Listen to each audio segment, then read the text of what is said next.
नमस्कार स्वागत जनाऊँगी आपण मानकर प्रिय चैनल कानभास को। आज आम पढ़ा कविता प्रतिमा नायक। से कविताटी रचना करछंती कवि सच्चिदानंद राउतराय। पूर्वर आम कानभास चैनल रे सच्चिदानंद राउतराय परिचय विषय आलोचना कर सारी। सच्चिदानंद राउतराय आलोचनार परिचय आलोचनार एक वीडियो प्रस्तुत हो सारी। आपण माने सेटा देखि नेबे। तापर प्रतिमा नायक कविता को देखिले भल कि बुझी हेब। कवि सच्चिदानंद राउतराय जे कि प्रतिमा नायक कविताटी रचना कले। प्रतिमा नायक कविता कौन? प्रतिमा नायक कवितार नामकरण एभली कहीं करागला? एठारे गोटे नारी हूँ प्रतिमा नायक, अर्थात गोटे नारी कहले ठीक हे ना। समग्र आधुनिक नारी मानकर जी प्रतिनिधित्व करुछि से हूँ प्रतिमा नायक। यही कविताटी नारी को आधार करिकी रचित होइछि। आधुनिक नारी जीवन टी को चित्रित करा जाइछि। तेबे आरंभ करिबा कविता प्रतिमा नायक। जितेबेले द्वितीय विश्वयुद्ध होइछि, द्वितीय विश्वयुद्ध परे परे समाज रे गोटे परिवर्तन देखा जाइछि। समाजर परिवर्तन सहित साहित्य रे मध्य परिवर्तन को आमे लक्ष्य करि परिबा। जितेबेले द्वितीय विश्वयुद्ध होउछि ता परे परे कौन होउछि ना गोटे समाज रे मनुष्य मानकर जीवन, मनुष्य मानकर रूपरेख, मनुष्य मानकर व्यवहार, मनुष्य मानकर चालीचलणी, जीवन शैली संपूर्ण भाव में परिवर्तन होइछि। तेबे नारी जीवन जे केते परिवर्तन हो गला ताहा आमे उक्त प्रतिमा नायक कविता देखा पाइबा। कवि सच्चिदानंद राउतराय जे कि एही प्रतिमा नायक कविताटी रचना करिसंती, से एही प्रतिमा चरित्र माध्यम रे आधुनिक नारीर व्यर्थमय जीवन को चित्रित करिसंती। आरंभ करिबा कविता प्रतिमा नायक। आकाशर फिका जह्न साबुन फेण परी सफा, आलुओ अंधार मध्य से जे करिअछि रफा। आकाशरे फिका जह्न साबुन फेण परी सफा। बहुत सुंदर वाक्यटे, बहुत सुंदर पादटी, बहुत सुंदर अर्थपूर्ण पादटी। ना कौन है आकाशरे फिका जह्न साबुन फेण परी सफा। जितेबेले आमे रीतिजुग कवि मानक देखिबा बा रीतिजुग परे परे जो आधुनिक जुग आरंभ होउछि से समय जो कवि माने कविता रचना कले सेठारे जह्न को गोटे प्रेमर प्रतीक हिसाब रे ग्रहण करछन्ति। नारी मानकर मुह को जह्न सहित तुलना करछन्ति एवं सुंदर सुंदर कविता गुड़िक रचना करछन्ति। किंतु कवि सच्चिदानंद राउतराय जितेबेले द्वितीय विश्वयुद्ध परवर्ती जीवन को चित्रित करछन्ति सेतेबेले आउ जह्न को गोटे सौंदर्यर प्रतीक हिसाब रे ग्रहण करूनाहांती, बरं गोटे फिका रूप को दर्शाउछन्ति। अर्थात चंद्र आउ स्वर्णीय वर्ण धारण करि नाही, चंद्र आउ शीतल हेकी जो गोटे सुवर्ण वर्ण रे सारा दुनिया को देखा जाई थाए सेमती आउ देखा जाउ नाही, वर्तमान फिका फिका देखा जाउछि। अर्थात नारी जीवन किभଳି भाबरे फिका हे जाइछि सेटा को कहउछन्ति कवि सच्चिदानंद राउतराय। आकाशरे फिका जह्न साबुन फेण परी सफा, किंतु से फिका जह्नटी बहुत सफा देखा जाई थाए। ठीक जेमिति आमे जितेबेले गाधौ थाउ हाथ में साबुन फेण को धरू आ साबुन फेण को जितेबेले आमे अनै थाउ साबुन फेण रे आमे निजे निजर मुह को देखि पारि थाउ। अर्थात से फेणटी सेतिकी सफा आ से साबुन फेण जेतिकी सफा ठीक सेमिति आकाशर फिका जह्न मध्य सफा। अर्थात तार जीवन, नारीर जीवन फिका हेले मध्य किंतु स्पष्ट देखा जाई थाए सारा जो दुनिया को। ताहा कहउछन्ति कवि सच्चिदानंद राउतराय। आकाशरे फिका जह्न साबुन फेण परी सफा, आलुओ अंधार मध्य से जे करिअछि रफा। गोटे हला आलुओ आ गोटे हला अंधार। आ आलुओ अंधार मध्य रे गोटे मध्यस्थी सदृश, गोटे मीमांसा सदृश। सब बेले आलुओ अंधार मध्य गोटे विवादटे रही थाए। से विवाद मध्य रे गोटे मीमांसा सृष्टि करिबा, अर्थात गोटे बुझामणा सृष्टि करिवार कार्य बा दायित्वटी नेछि किए फिका जह्न। जह्न जे कि आलुओ को रहिबा पई अनुमति दउछि सत, तत्सहित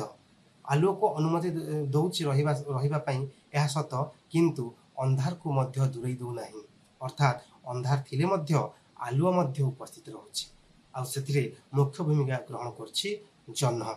जो कौनसी विवाद नहीं अर्थात गोटे विवादर मीमांसा अर्थात गोटे बुझामणा करुछि सेही जह्न सेही नारी जीवन आधुनिक जीवन को किभଳି भाବରେ संतुलन रक्षा करछि सेटा को एठारे कवि वर्णना करछन्ति आलु अंधार मध्य से जे करिअछि रफा कवि सच्चिदानंद राउतराय कहिले बहुदूरे जंत्रशाळी चिमनीटा कासे निज छाए धानशिड़ी नदी टपी आठटारे डाक गाड़ी धाए बहु दूरे गोटे जंत्रशालाटे अच्छी आठी गोटे चिमिनी जलुची आजिकल जमी लाइट जलुची सेमती गोटे चिमनी जलुची आठी से चिमनीर निआ दब दब दब दब हो जलुची अर्थात जीवन बंचीब ना मृत्यु को ग्रहण कर से आशंका सृष्टि करछि एवं संघर्ष करछि जीवन बंचाई अर्थात कौन है ना अर्थात स्वाधीनता परवर्ती नारी द्वितीय विश्वयुद्ध परवर्ती नारी माने कौन कले ना जीवन बंचाई संघर्षरत हेले से माने अनेक कष्ट को निज देहरे सही नेले अनेक पीड़ा को अणदेखा कले एवं जीवन को तथापि बंचवाक जे पड़ो से माने आग को बढ़िया चेष्टा कले आपण माने एतिकी कविता जो मुझे अधे आलोचना कली से जापारे संपूर्ण भाव में प्रतीक को आधार करके रचित होती उक्त कविताटी आम जिते बड़े प्रयोगवादी धारा को देखू प्रयोगवादी जुगरे कवि सच्चिदानंद राउतराय यही कविताटी रचना कर अर्थात ए कवितार आम प्रतीक को देखिपर आ प्रयोगवाद रे आम देखा चित्रकल्पवाद को आम लक्ष्य कर प्रतीकवाद को लक्ष्य कर एठारे जदिओ चित्रकल्प किछि किछि अंशर अच्छी किंतु विशेष परिमाण रे प्रतीकवादटी रही जोटा कि आम जह्न को गोटे प्रतीक हिसाब से ग्रहण कलु आम साबुर फेण को गोटे प्रतीक हिसाब से ग्रहण कलु आउ कौन कलु ना आलु अंधार को गोटे गोटे प्रतीक हिसाब से आम ग्रहण कर बहुदूरे जंत्रशाळी चिमिनीटा कासे निजे छाए धानशिड़ी नदी टपी आठटारे डाक गाड़ी धाए बहुदूरे जंत्रशाला चिमिनीटा दबदब हो जले केतेबेले जली थाए ठीक राति 8टारे जेतेबेले धानशिड़ी को टपिकी डाक गाड़ी आसी थाए डाक गाड़ी डाक घर को आसी थाए आ सेठी बहुत लोकंकर चिठी आनिके देई थाए डाक घरे ता परवर्ती दिन में डाकवाला जाए घर घर को जाइकी चिठी प्रदान करें अर्थात कवि कहते धानशिड़ी नदी टपी 8टारे डाक गाड़ी धाए ये जो 8टारे जो समय डाक गाड़ी आसी थाए ठीक से समय रे बहु दूर जंत्रशाला चिमनीटा दब दब हो जलु थाए एवं ठीक यही रात्रि 8टा बेल को ही कौन होता है पड़ी अच्छी कवितार एत बड़े कांदे चक्रवाक ठीक है 8टा बेल को ठीक है रात्रि आरंभ बेल को कौन होता है चक्रवाक पक्षीटी कांदी उठी थाए पड़ी अच्छी कवितार एत बड़े कांदे चक्रवाक किंतु कवि चक्रवाक पक्षी कांदीबाटा सीधा सड़क भाव में शुणी ना देखी ना किंतु हाँ से कवितार पढ़ी एत बड़े चक्रवाक पक्षी कांदी उठी थाए पड़ी अच्छी कवितार एत बड़े कांदे चक्रवाक हठात जे देखाला बहुदिने प्रतिमा नायक ठीक रात्रि समय रात्रि आरंभ समय जिते बड़े चक्रवाक पक्षी कांदे बोली कवि शुणी ठीक से समय देखुंट प्रतिमा नायक किए उक्त कवितार प्रतिमा नायक को कवि तांकर नायिका हिसाब से चित्रित किंतु आमे केवल तांकर नायिका हिसाब से न देखिकी माने समग्र आधुनिक नारी मानकर स्वाधीनता परवर्ती नारी मानकर व्यर्थ जीवन को आमे अवलोकन करने को पड़िबो। मुखतार व्रणद्रष्ट हाथरे ता चमड़ार ब्याग शीर्ण साधा गाले फुटे व्यर्थरे अकपट दाग मुखतार व्रणदृष्ट हाथरे ता चमड़ार ब्याग गोटे आधुनिका नारी हाथरे गोटे चमड़ार ब्याग धरी थाए से ब्याग रे तार निहाती जरूरी जिनस गुड़ाक रखी थाए तार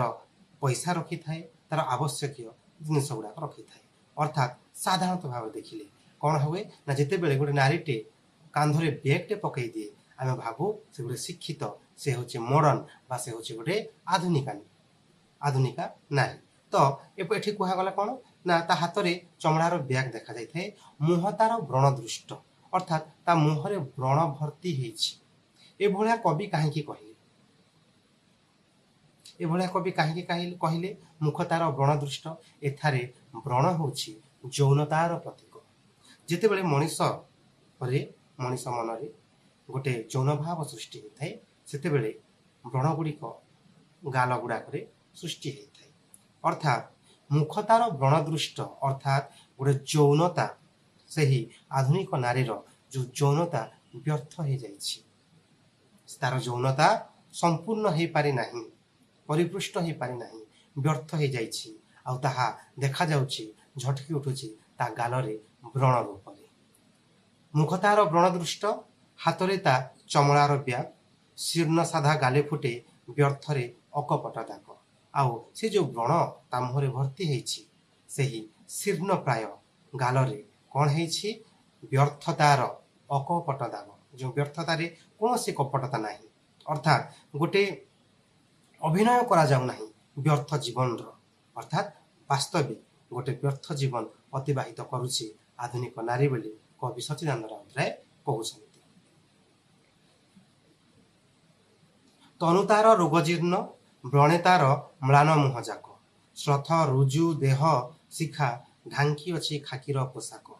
तनु तार रोगजीर्ण तनु तनु माने शरीर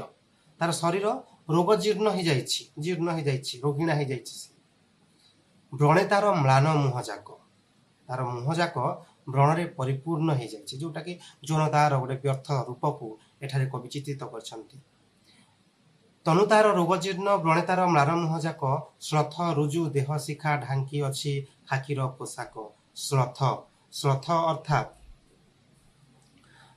अर्थात शीतलता को बुझाई थाए एवं दुर्बलता को बुझाई थाए आठारे आम गोटे दुर्बल शरीर जेहेतु प्रतिमा को चित्रित कला बेलू कवि दर्शाउछन्ति जे प्रतिमार देह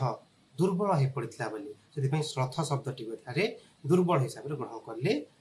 यथापयोगी हेब श्रथ रुजु देह शिखा ढांकी अच्छी खाकीर पोशाक रुजु रुजु शब्दर अर्थ है जार देह लंबा माने गोटे सरल रेखा परी होइथिबो अर्थात आम जानिबा पाउछु जे प्रतिमा नायक र शारीरिक रूपटी किभली थिला सेठा एठी कवि चित्रित करछन्ति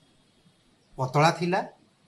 रोगग्रस्त थिला एवं तार देह लंबा थिला श्रथरुजु देह शिखा ढांकी अच्छी खाकीर पोशाक ता देहरे गोटे खाकीर पोशाक से परिधान करिछि से साड़ी पिंधि नाही बा नारी माने पिंधुथिबा कपड़ा से पिंधु नाही लुगा पिंधु नाही से पुरुष भलिया खाकीर पोशाक पिंधिछि काहेकि पिंधिछि सेटा आगो हम जानिबा जापानी कागज फूल परी देहे बयसर धूली पचारिली भल अछ कंठे मोर विसर्ण गोधूली जापानी कागज फूल परी मार्केट रे जेते बेले प्राकृतिक फूल जोटा प्रकृति हमको दउछि से फूल न थाई मार्केट रे बहुत प्लास्टिक फूल सब बिक्री होता है जापानी फूल सब बिक्री होता है आ सेठारे रास्तार जी धूली सब जाकि जमा हो जाए जिते बड़े देखिए आपण मैंने दुकान को जाइए से जो प्लास्टिक फूल रोचे से फूल को पोछापोछि करके दुकानी ग्राहक को बिक्री करता है तो जापानी कागज फूल पर देहे बयसर धूली सते जमी बयसर धूलीटा जमाट बांधी गलानी ता देहरे जमती कि जापानी कागज फूल धूलीटा जमाट बांधी थाए पचारिली भल अछ कंठे मोर विसर्ण गोधूली कवि बहुत दिन पर तांको प्रेमिका को देखा पाई से सीधा सड़क भाव से कथा कही पार ना से जिते कहते पचारिली भल अछ बोली से प्रश्न कर जो भल अछ बोली प्रश्न कर कौन है कंठस्वर सते जमी कि थरी उठुछि कंठे मोर विसर्ण गोधूली कहते कवि तंटीटा कंठटी थरी उठुछि जितेबले से देखुछन्ति प्रतिमा नायकर एभली रूप को आ पचारुछन्ति भल अछ कि बोली सेतेबेले तांको कंठ थरी उठुछि हसिला प्रतिमा प्रश्न जितेबले सुनिछि प्रतिमा नायक कवि सच्चिदानंद राउतराय ठारू जितेबले प्रश्नटी सुनिछि जे भल अछ बोली सेतेबेले प्रतिमा हसी उठुछि हसिला प्रतिमा आकाशर नीलरेखा गेरुआ माटीर नाल सीमा छुए जेउठारे ସେଇଠାରେ ସ୍ୱପ୍ନ ଆଉ ବାସ୍ତବର ମୁହାଣ ସେପାରେ ଦୁହେଁ ଆମେ ହୋଇଥିଲୁ ଠିଆ ଆମ ପଛେ ଶୋଇଥିଲା ଦୀର୍ଘ 2 ବର୍ଷର ଦୁନିଆ ଦୀର୍ଘ 2 ବର୍ଷର ଦୁନିଆ। କବି କହୁଛନ୍ତି। ପ୍ରତିମା ନାୟକ ହସି ଉଠିଛି ଯେତେବେଳେ କବି ପ୍ରଶ୍ନ ପଚାରିଛନ୍ତି ଭଲ ଅଛ ବୋଲି। ଆକାଶର ସେ ଉତ୍ତର ଦେଉଛି ହସିକି, ଆକାଶର ନୀଳରେଖା ଗେରୁଆ ମାଟିର ନାଲ ସୀମା ଛୁଏଁ ଯେଉଁଠାରେ ସେଇଠାରେ ସ୍ୱପ୍ନ ଆଉ ବାସ୍ତବର ମୁହାଣ ସେପାରେ ଦୁହେଁ ଆମେ ହୋଇଥିଲୁ ଠିଆ ଆମ ପଛେ ଶୋଇଥିଲା ଦୀର୍ଘ 2 ବର୍ଷର ଦୁନିଆ। ପ୍ରତିମା ନାୟକ କହୁନାହାନ୍ତି, ଏଟା କହୁଛନ୍ତି କବି। କବି କ'ଣ କହୁଛନ୍ତି? ଦୀର୍ଘ 2 ବର୍ଷର ଦୁନିଆ ଅର୍ଥାତ୍ 2 ବର୍ଷ ପରେ ଦେଖା ହେଉଛି ପ୍ରତିମା ନାୟକ ସହିତ। ଆକାଶର ନୀଳରେଖା ଗେରୁଆ ମାଟିର ନାଲ ସୀମା, ଏଇଟା ଟିକେ ବୁଝିବାକୁ ପଡ଼ିବ। ଆକାଶର ନୀଳରେଖା, ଆକାଶର ଯେଉଁ ଆମେ ଆକାଶ ଦେଖୁ କିଭଳି ଦେଖାଯାଇଥାଏ? ନୀଳବର୍ଣ୍ଣ ଦେଖାଯାଇଥାଏ। ମାଟି ଗେରୁଆ ବର୍ଣ୍ଣ ଦେଖାଯାଇଥାଏ। ଆଉ ମାଟି ଆଉ ଆକାଶ ଯେଉଁଠାରେ ମିଶିଥାନ୍ତି, ଯେଉଁ ସୀମାରେ ମିଶିଥାନ୍ତି, ଅର୍ଥାତ୍ ଯେଉଁଟା କବି କହିଲେ ଛୁଏଁ ଯେଉଁଠାରେ, ଆକାଶର ନୀଳରେଖା ଓ ଗେରୁଆ ମାଟିର ନାଲ ସୀମା ଛୁଏଁ ଯେଉଁଠାରେ, ଅର୍ଥାତ୍ ଯେଉଁ ସୀମାରେ ସ୍ପର୍ଶ କରନ୍ତି ମାଟି ଆଉ ଆକାଶ, ସେଇଠାରେ ସ୍ୱପ୍ନ ଆଉ ବାସ୍ତବର ମୁହାଣ ସେପାରେ ଦୁହେଁ ଆମେ ହୋଇଥିଲୁ ଠିଆ। ଆଉ ଯେଉଁଠାରେ ଆକାଶ ଓ ମାଟି ମିଶୁଥିଲେ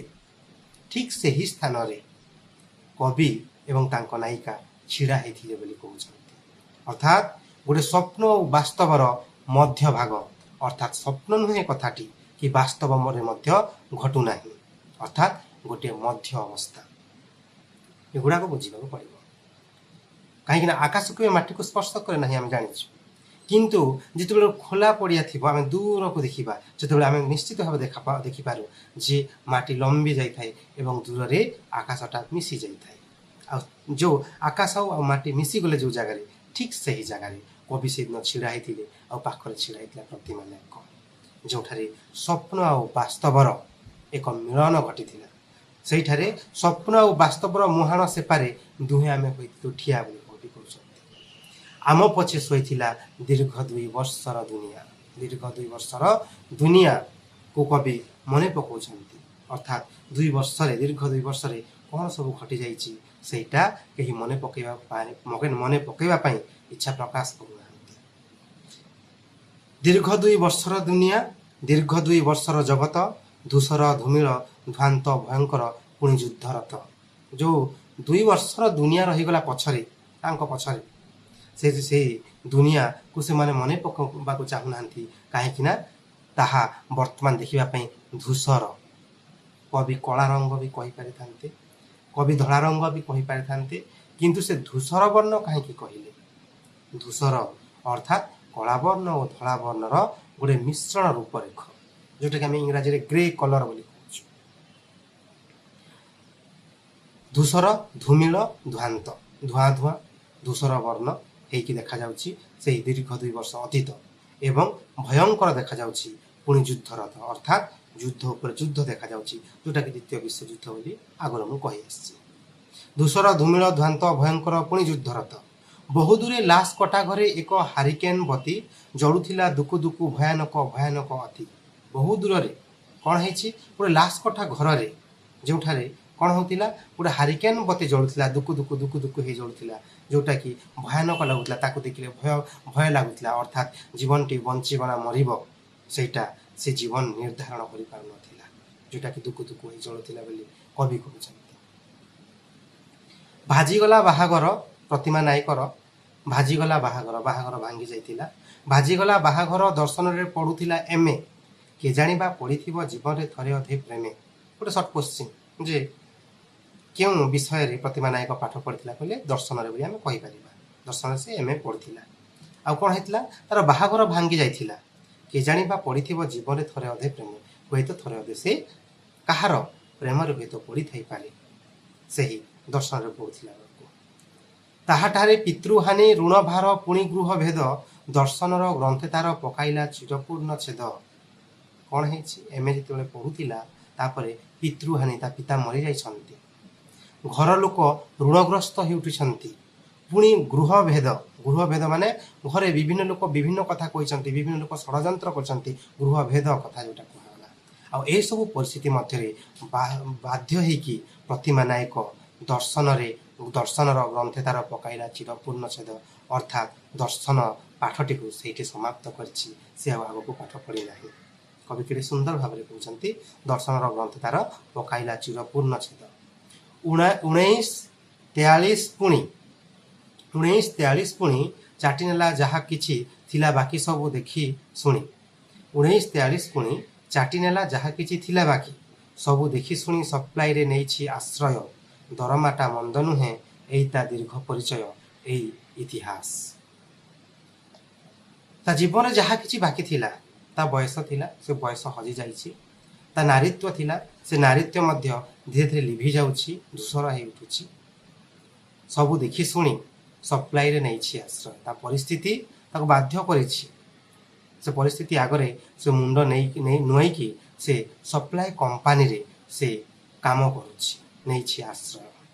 दरमाटा मंद नुहे दरमाटा ठीक ठाक एइता दीर्घ परिचय एई इतिहास। प्रतिमा नायकंकर परिचय प्रदान करुथिले कवि सच्चिदानंद राउतराय तांकर प्रेमिकार अर्थात जदि आम व्यंजनार्थ आम बुझा ताहेले कवि स्वाधीनता परवर्ती नारी मानकर परिचय प्रदान कर किभली भाव संघर्षरता